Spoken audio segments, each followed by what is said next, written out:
competente, sino que ele não se tem uma experiência, né, no processamento desse mineral, né? Então ele está na difícil tarefa de selecionar um britador primário, né? E para essa seleção já é difícil, né? E não se tem um teste assim estándar para a gente conseguir dizer, olha, essa aqui é a melhor opção, né? A melhor alternativa. Então, nós estamos aqui usando algumas ferramentas computacionais, como usando métodos elementos discretos, que é o método numérico que usa a segunda lei de Newton e usa o modelo de contato para calcular e predecir, né, as forças resultantes e a trajetória de partícula, né? Então, o nosso objetivo no presente trabalho é analisar, né, comparativamente as diferentes tecnologias de britagem primária, né, para esse tabirito, né, utilizando essas simulações DM avançadas, né. Então, nós recebemos aqui, né, o material lá da Anglo American Mina Rio, né, recebemos 6 amostras de 300 quilogramas cada uma, né, de diferentes frentes de lavra, né. Nós caracterizamos cada uma delas separadamente, mas para simulações usamos alguns resultados combinados e valores médios, né, em nossas simulações DM, né. E em que consistiu essa caracterização, né? Inicialmente, né, a gente precisa saber a distribuição de tamanho de partícula, mas além disso, também a gente, para a aplicação, né, e o efeito que tem um performance de um britador, né, a gente precisou, através de análise de imagens digitais, né, reproduzir o formato das partículas, né, fielmente, né, como vocês conseguem observar aqui. Também a gente fizemos a calibração de parâmetros de contato, como os coeficientes de atrito, os coeficientes de restituição, todos eles em teste de escala de bancada, né? E, finalmente, que é a parte um pouco mais rigorosa no nosso laboratório, né? Que tentamos, sempre temos uma alta rigorosidade, né? Que é medir a energia de fratura das partículas, além da sua fragmentação, né? Para isso usamos diferentes testes, como o drop test, né? Célula de carga de impacto para medir a energia primária das partículas, validações com testes de compressão lenta, impactos repetidos, tudo isso o professor Marcelo já explicou bem em detalhe na sua apresentação. Então, assim, antes da gente ir lá fazer a previsão das nossas alternativas de britagem primária, a gente fez uma validação no britador de mandíbula de laboratório, né? Onde fizemos alguns testes, um teste com estas condições que vocês observam aqui. Além de medir a distribuição de partículas do produto, também a gente mediu potência e capacidade, né? E como vocês conseguem observar nessas figuras, né? A gente introduzimos diferentes formatos que foram medidos desde experimentos, né, e alimentamos estequiometricamente cada um desses formatos na nossa simulação, né. Mas a validação não ficou aí somente na escala laboratório, né? Com a equipe da Anglo, né? A gente fez um levantamento industrial no circuito atual, né? Eles têm um britador de mandíbulas, da Metso C140, né? A gente fez um levantamento industrial, né? A gente fez através de análise de imagem, analisamos a distribuição de tamanhos que está entrando no britador, né? Além da vazão, né?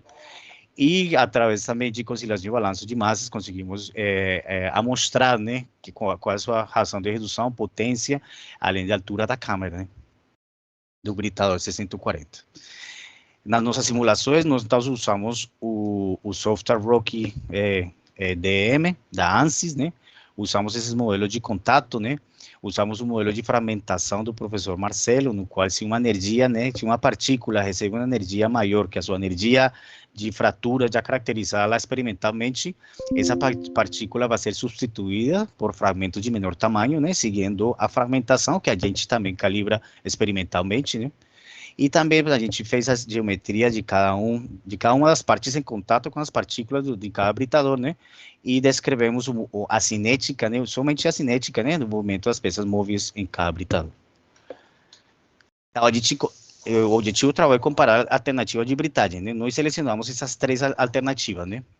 A primeira é britador giratório tradicional, né, da Metsu MK37089, que se caracteriza por essas capacidades altas e além de receber uma distribuição de tamanho de alimentação com um top size bem alto, com 1.600 milímetros, né. A gente também testamos uma tecnologia emergente como é o ERC, né, o britador ERC da FL Schmidt, onde ele consiste num rolo, né, que está rotando com uma excentricidade, né, então ele vai abrir e fechar aqui esse gap e gerar uma compressão nas partículas, né. A gente selecionou esse 2534, né, que tem, segundo o catálogo, né, ele tem uma capacidade de em torno de 3.000 toneladas, né, e note-se que, apesar dele ser compacto, ele recebe um top size maior que 1 metro, né, então isso aqui é um aspecto que a gente consegue medir e avaliar através das simulações, né. E, finalmente, nós simulamos o Sizer, né, da MMD 1500, né, onde ele já tem um top size menor da alimentação, né, e mais também tem uma capacidade relativamente alta de 3.000 toneladas por hora. Esses aqui foram os resultados da calibração, né, então aqui a gente consegue observar, né, a distribuição de quebra das partículas, né? Se vocês veem, cada um desses pontos é uma partícula, né? Uma energia de quebra dessa partícula, né? Então, a gente, através de distribuições probabilísticas, a gente consegue descrever, né, a energia máxima para quebrar o 100% da partícula, a energia mínima, onde não vai quebrar ninguém, e uma energia média, né, de cada uma. Como vocês conseguem observar, aqui estão 3 tamanhos de partículas diferentes, né? Elas estão sobrepostas uma da outra. No entanto, esse gráfico aqui, ele está relativizado por energia média de fratura, né? Na verdade, essa energia média de fratura, ela sempre se reduz, né? Na medida que aumenta o tamanho da partícula, né? A gente sabe que partículas finas, a gente precisa de uma maior energia específica, né? E tudo isso é considerado no modelo de quebra aqui do professor Marcelo, né? Além disso, também a gente usa um modelo de T10, né, para descrever a fragmentação, onde ele se caracteriza, né, que está em função da energia de impacto e que tem um tamanho máximo, né, onde você não vai conseguir gerar mais fios. E com esse parâmetro de T10, a gente construi toda a distribuição de fragmentos relacionados a T10 com os diferentes TN, né? Note-se que cada um desses pontos, então, são ensaios experimentais e as linhas contínuas são os ajustes dos modelos, né? Mostrando sempre uma boa aderência em todos os casos. Aqui já mostrando os resultados da simulação, né, validação do britador escala laboratório, né, a gente observou que a capacidade desse britador escala laboratório, né, tanto a simulação como o experimental, eles convergem bem para um valor em torno de 1,5 tonelada a hora, que a potência na simulação ela é um pouco menor que a experimental, né, sendo que às vezes, né, experimental a gente mede algumas perdas, né, que na simulação ele pega a energia líquida, né. Também a gente comparou a distribuição de tamanho, né, onde a gente vê esse azul aqui é o simulado, né, e a gente observa aqui que ele está dentro do erro, né, experimental, né. Então, nós achamos que são resultados que validam, né, os experimentos, resultados de simulação. Esse aqui são os resultados da validação industrial lá com o pessoal da Anglo, né. A gente mediu lá o controle que estavam sendo alimentadas 3.000 toneladas no circuito, mas lembrando que ele tem uma grelha antes da entrada aí do britador, né?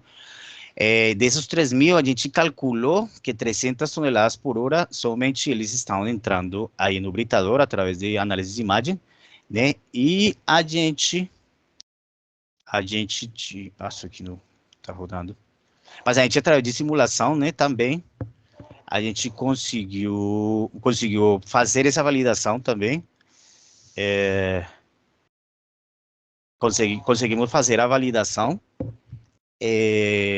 da medida experimental, né? Vocês conseguem observar que a simulação dessa grelha trapezoidal, né? Nós conseguimos fazer essa validação. Também, no controle lá, ele aparecia que a altura da câmera não tinha um valor assim muito... achamos que ele não estava calibrando, mas na verdade a gente vê que não tem uma altura, né, que ele vai processando, então nós achamos que é esse mesmo valor e que a simulação está escrevendo bem, e já na comparação da potência simulada experimental, a gente vê essa mesma tendência, onde a gente pega uma potência líquida, né, e isso aqui já é a potência bruta que a gente pega no controle, né, lá do circuito. Mas esses resultados nós achamos que são coerentes e que validam os resultados da simulação. Daqui, então, agora vamos já ao que é o objetivo do nosso trabalho, que é comparar as diferentes alternativas, já com os resultados que a gente confia neles um pouco mais, né? Essa aqui é a simulação do britador giratório, a gente observa que botamos um monte de partícula com top size de 1.600, né? Uma simulação bem bacana, né? Note-se a capacidade que ele está tendo um pouco menor que o que o Bruno simulador está prevendo, né? Mas aqui o mais questionável, né, essa potência que a gente está calculando, que ela está sendo bem maior do que o Bruno está simulando, né. Nós achamos, né, e a gente também tem que ser ciente que às vezes, quando você tem tantas partículas assim confinadas, né, e mais que a gente aqui nesse pistão, a gente está descrevendo somente a cinemática da geometria e não a dinâmica da geometria, né, mas a gente tem como fazer acoplamentos dinâmicos para tentar evitar talvez esse bias, né, esses resultados também enviesados. Mas a gente viu que fizemos mais uma simulação, né, com uma altura, com uma taxa de alimentação menor, evitando ultrapassar as condições do britador, né, mas esses resultados eu vou apresentar aqui mais na frente, quando a gente esteja comparando todos os britadores. A gente também fizemos a simulação do ERC, né? Note-se aqui na simulação do vídeo, note-se, olha esses blocos, né, que estão sendo alimentados, né? E note-se que esse movimento excêntrico, ele consegue processar, consegue capturar esse bloco, né, e quebrar ele. Foi uma coisa bem interessante, né, apesar dele ser tão compacto, mas ele consegue quebrar blocos até de 1.300, até 1.000, a gente botou distribuição de 1.600 milímetros, né, e ele conseguiu processar ele, né.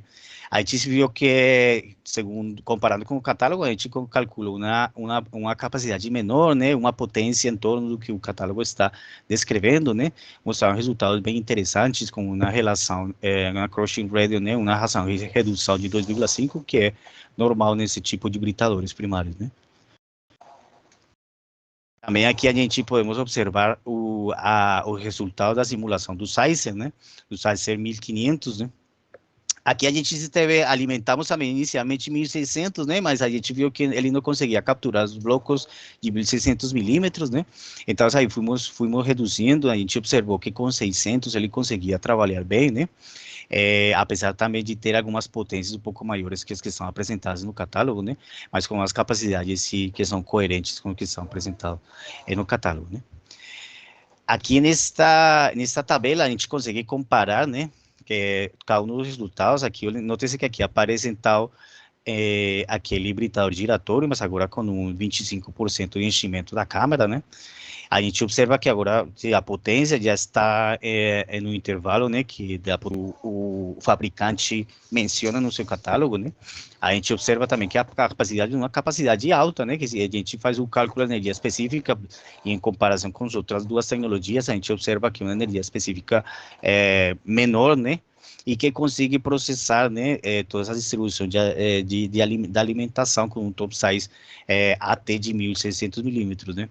Então, são resultados bem interessantes, né, uma razão de redução do UF80 para 80 de 2,2, né, onde a gente está, né, a gente tem ainda, pode incrementar um pouco mais, a gente calculou que em torno de 40% segundo a simulação, né, com o enchimento de câmara de 40%, está ainda nas condições seguras do equipamento, né.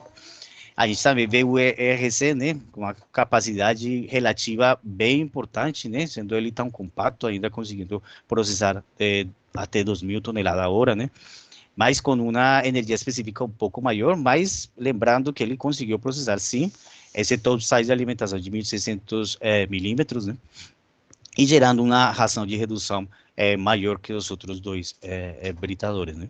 E já o Sizer, né, com aquela limitação do top size, né, que a gente observou, né, na simulação, né, mas ele também com uma capacidade bastante alta de processamento, né, e trabalhando também em umas energias específicas parecidas que o ERC, né. Comparando essa distribuição de tamanhos dos produtos, né, aqui a gente vê que o Sizer, né, ele está gerando, né, um produto com top size menor, né. No entanto, lembrando que essa foi a alimentação que a gente utilizou no Sizer, né, bem menor que em comparação com as outras duas tecnologias, o RC e o giratório, né, onde a gente botou até partículas de até de 1.600 milímetros, né. Mas aqui a gente comparando o RC com o giratório, né, a gente observa que o giratório ele está gerando fragmentos aqui mais finos e um top size menor, né, que o ERC, né, onde gera menos fino segundo a simulação DM que nós realizamos. Assim, nós podemos concluir, né, que simulamos com sucessos, né, essas tecnologias de britadores primários, né, usando o software DM Rocky, né, que tentamos descrever em detalhe todos os parâmetros da realidade, inclusive o formato das partículas, né, e toda essa caracterização do material, né, e também que fizemos também a nossa tarefa de fazer a validação dos resultados, ver em que patamar estamos, né, tanto na escala laboratório quanto industrial, né, e que a gente, os resultados, bem, nós achamos que tanto capacidade e taxa de redução nós podemos confiar, né, e o top size. No entanto, esse resultado de potência e a distribuição dos finos, nós temos que analisar melhor e talvez incluir algumas outras técnicas para ter a veracidade de que são resultados certos, né? Também, mas ainda assim, nós podemos dizer que o DEM, né, é uma ferramenta muito poderosa, né, para comparar essa alternativa de hibridagem primária nesses projetos de Greenfield, que não se tem muitos parâmetros numa seleção tão importante como é um hibridador primário, né? Agradecendo aqui, né, o pessoal daqui LTM, né, todo o trabalho, o pessoal da Anglo América por manter esse link aqui entre a academia e a indústria, né, que é tão importante para o desenvolvimento do país, né. Eu, pessoalmente, né, agradecer a FAPERJ pela bolsa, né, e o pessoal do ANSI Rock, que a gente tem algumas licenças acadêmicas, né, e também parceria com eles. E eu agradecer vocês aí pela atenção, tá? Muito obrigado, Vitor, pela apresentação, muito interessante. Assim como o Maurício e o professor Marcelo, fique à vontade para ir respondendo qualquer pergunta que possa aparecer no chat. Bom, Obrigado, então, dando sequência, nosso próximo palestrante é o... Alguns anos depois, ele teve início em 2014 para 2015, né, na Samarco, onde eu trabalhava na época, visando otimização de circuitos, né? Tanto na parte da moagem em si, otimizar a entrega, né, de resultados dessa etapa, mas do processo de flotação também que tinha posterior a essa etapa, tá? Então eu vou estar mostrando isso com um pouco mais de detalhe à frente.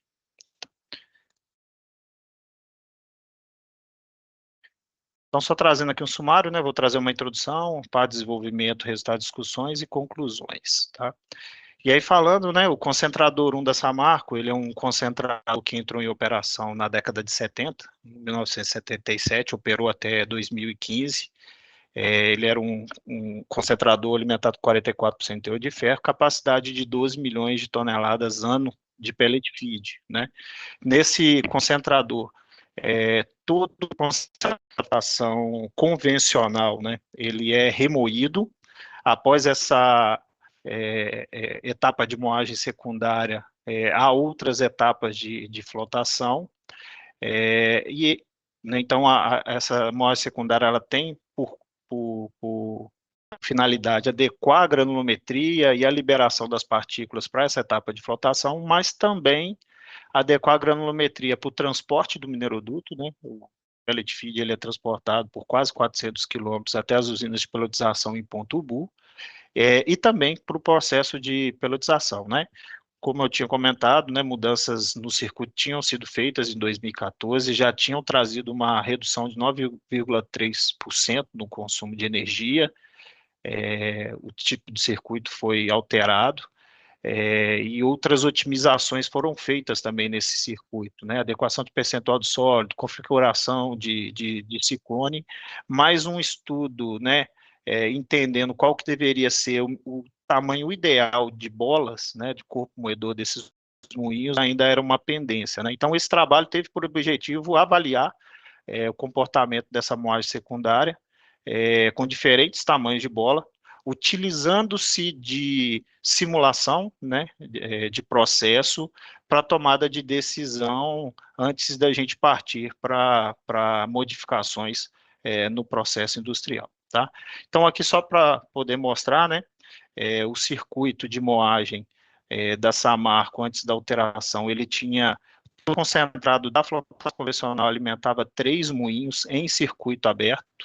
Depois dessa moagem em circuito aberto, alimentava células de flotação mecânicas de grande volume. O concentrado dessa flotação passava, então, por outros 3 moinhos, né, no circuito reverso fechado, para alimentar a flotação em colunas e, posteriormente, né, espessamento e mineroduto. A mudança do circuito passou por todos os moinhos, né, operarem em circuito fechado, né, trazendo aquele ganho de consumo de energia, né? São moinhos aí de 5 metros de diâmetro, 10 metros de comprimento, né? Potência até de 4.000 quilowatts, tá? Então, todo o concentrado da flotação passou a ser remoído antes da flotação tanque-cell, né? Então, a gente tinha um objetivo na época também de melhorar, né, a granulometria para esse circuito de flotação aqui e melhorar o desempenho, tá? Falando um pouco da modelagem, né, para moagem, é muito comum, né, as simulações utilizarem o modelo de balanço populacional, né, que está aqui expressa por essa equação. Esse modelo, ele traz, né, o quanto que a gente tem de evolução granulométrica, né, em massa durante o tempo para diferentes tamanhos, né, de partícula, e essa função, né, ela depende de outras duas funções, que é a função quebra acumulada e a função seleção, tá? Aqui eu acho que só é importante trazer um detalhe, nessas funções, elas possuem, né, algumas constantes, né, beta zero, a função seleção aqui, né, alfa 0, alfa 1, que elas são dependentes do tipo de material, e é importante a gente ver isso aqui, porque essas são as constantes que são necessárias de calibração, né, para posteriormente a gente trabalhar com as simulações. Para essas simulações também, né, foi utilizada, né, essa equação de Fustenot, para potência, né, função lá da velocidade crítica, densidade aparente, diâmetro do moinho, né, aqui a equação da densidade aparente, e também os modelos de Plitt para classificação, né, então também pressão de ciclone, o D50 corrigido, né, e aí mais uma vez trazendo as constantes, né, que são importantes aqui porque elas serão calibradas.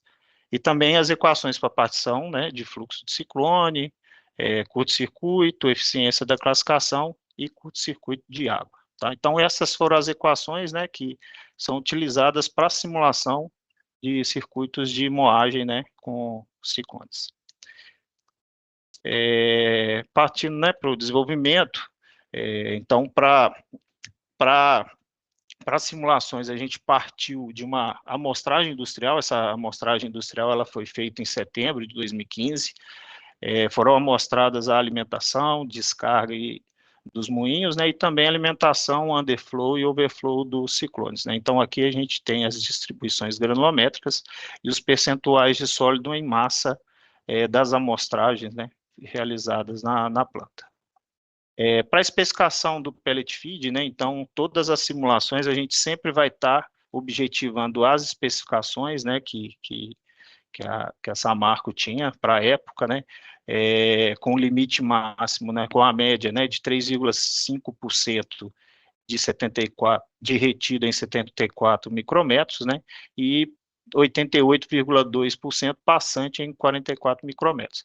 Aqui a gente está falando, né, o retido em 74 micrômetros é uma especificação importante para o mineroduto, né, para que não haja sedimentação de material no mineroduto, e aqui, né, a de passante em 44 micrômetros, importante para o processo de peletização. Para os parâmetros cinéticos, né, para a gente fazer a calibração, né, daquelas constantes que eu comentei, o Molicop Tools, né, o aplicativo foi utilizado, tá?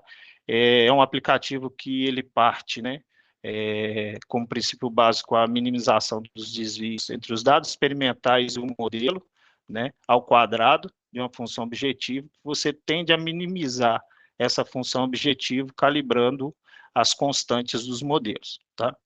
E os parâmetros são obtidos, né, a partir dos dados industriais. A determinação também da influência dos diferentes tamanhos de bola, né? Então, as simulações também foram feitas no Molicop Tools, tá? Para obtenção, né, das funções seleção e quebra, curvas de granulometria, indicadores das etapas, né? E os tamanhos de bola selecionados para esse estudo foram 15, 20, 25, 30 e 35 milímetros.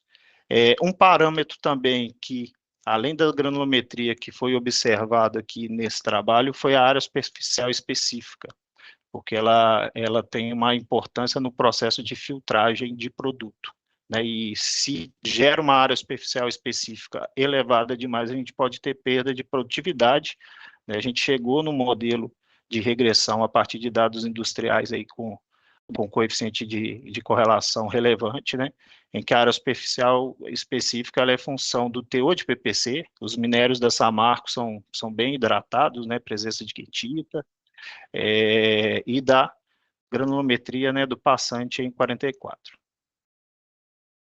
Então, partindo aqui para os resultados, os parâmetros cinéticos, né, utilizando, né, o aplicativo do Molicop-TUS, a gente obteve os parâmetros cinéticos aqui para simulações, então, para função seleção e quebra, os parâmetros também de classificação, tá?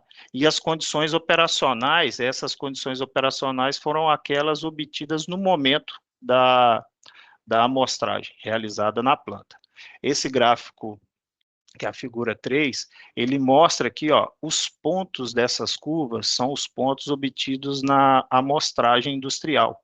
E as linhas são as curvas simuladas. Então, mostram que os parâmetros obtidos a partir da calibração foram bons, né? A gente tem uma boa sobreposição das linhas simuladas com os pontos das amostragens, tá? Quando a gente verifica, né, então, aqueles diferentes tamanhos de bola que foram selecionados, né, para avaliação, e a gente pega aqui os tamanhos, né, de partículas do minério que alimenta aquele circuito de moagem, a gente vê uma função seleção, né, uma função quebra também do tipo normal, que significa que a taxa de quebra das partículas, ela aumenta com o aumento do tamanho das partículas, né, e isso falando, né, o nosso top size amostrado foi de 840 micrômetros. Quando a gente vê aqui, ó, a curva também gerada, né, de granulometria para os diferentes tamanhos de bola, a gente percebe que a bola de 15 milímetros, ela gerou um material mais fino, né, um maior passante, do que as bolas de maiores tamanhos. Então, a gente vê que a bola de 15 gera um material mais fino que é de 20, que gera mais fino que é de 25, e por aí vai, né? E isso também a tabela mostra, né? A gente vê que o passante em 44 micrômetros para a mesma condição, né, que foi mostrada anteriormente, né? A gente teve um passante de 44 micrômetros de 92% com a bola de 15, chegando a 88,9% com a bola de 35. Esse gráfico aqui mostra as nossas duas especificações de granulometria, né? Então, foram curvas simuladas. Então, o primeiro gráfico aqui à esquerda, né, é o retido em 74 micrômetros, e versus o consumo específico de energia, que esse gráfico mostra para a gente. Para a mesma energia específica aplicada, eu tendo a gerar menos retido nessa granulometria com a bola de menor tamanho. Né? Na curva do passante em 44 micrômetros, a mesma coisa. Para a mesma energia aplicada, eu vou gerar mais passante, eu vou gerar um material mais fino na bola. Né? Então, corrobora com a curva anterior de distribuição granulométrica. Então, aqui, esses gráficos mostram que a gente tem uma decisão a tomar. Se eu tenho uma especificação que eu já atendo, eu posso buscar reduzir o consumo de energia daquela moagem. Ou então, eu posso, a partir do não atendimento de uma granulometria, eu posso migrar para tamanhos diferentes de bola para poder atender uma granulometria. Essa tabela aqui, ela já mostra, né, o quanto a gente economizaria de energia, né? Então, quando a gente pega, né, para a alimentação que esse circuito da moagem tem, né, e fixando o parâmetro aqui de passante em 44 micrômetros, né, a gente vê até que com um bom atendimento aqui, né, da especificação de retido de 74 micrômetros, a energia específica simulada. Então, a gente vê que a gente parte de 10,7 kW por tonelada da bola de 15 milímetros para 13 com a bola de 35. Então, a gente tem um consumo de energia aqui a gente tem a energia total, a gente sai de 17.400 kW necessários na moagem para mais de 21. Né? Então, a gente vê que tem um benefício também do consumo de energia da moagem muito grande. Mas, como eu disse, um dos pontos também que é fundamental para a gente avaliar é a área superficial específica. Né? Ele também tem um impacto na produtividade, porque tem uma filtragem de produto na sequência, e a gente tem um processo de pelotização. A pelotização talvez precise de mais área superficial, né, para o processo de aglomeração, mas a filtragem perde produtividade. E a gente vê nessas duas curvas aqui geradas, que a perda por calcinação, né, o PPC, ele tem uma influência muito grande. Então, a gente vê que quando o PPC está aqui em torno de 2,5%, para todos os tamanhos de bola, a gente não passa de 2.000 centímetros quadrados por grama. Agora, quando a gente já vem com PPC um pouco maior, a gente já extrapola em todas as condições, dependendo da energia, que a gente pode até extrapolar 2.000 centímetros quadrados por grama, né? Então, a escolha do tamanho de bola, muitas das vezes também tende a ser bom a bola pequena para esse circuito em específico, para geração de granulometria, para consumo de energia, mas ele, pensando no processo como um todo, ele pode pode gerar outros malefícios. Então, a escolha do tamanho de bola, né, ela pode também ter influência de outras variáveis do processo como um todo. E aí, conclusões, né, que a gente viu aqui, né, a função seleção para todos os tamanhos de bola, até o maior tamanho da partícula que alimenta a moagem, é uma função normal, né, a taxa de quebra ela aumenta para todos os tamanhos. A bola de 15, ela foi, né, gerou mais fino, ela foi melhor para o consumo de energia, mas a gente tem as limitações, né, de uso nesse processo da Samarco integrado, né, das usinas de concentração, mineroduto e as pelotizações. A área superficial específica é um limitador, né, para determinados tamanhos de bola, para uma geração de produto muito fino, e também a quantidade de expurgo de bola que você possa ter, né, são todos moinhos por descarga por overflow, a gente tem geração de expurgo, pode ter descarte, e às vezes a bola pequena, ela pode estar muito próxima do tamanho do expurgo, né, então pode ser um limitador também, tá bom? E é isso, aqui as referências, né, bibliográficas, e agradecer a oportunidade de estar aqui, a oportunidade também lá atrás, né, na Samarco, de incentivar esses trabalhos, esses estudos, né, e de estar me permitindo estar aqui hoje também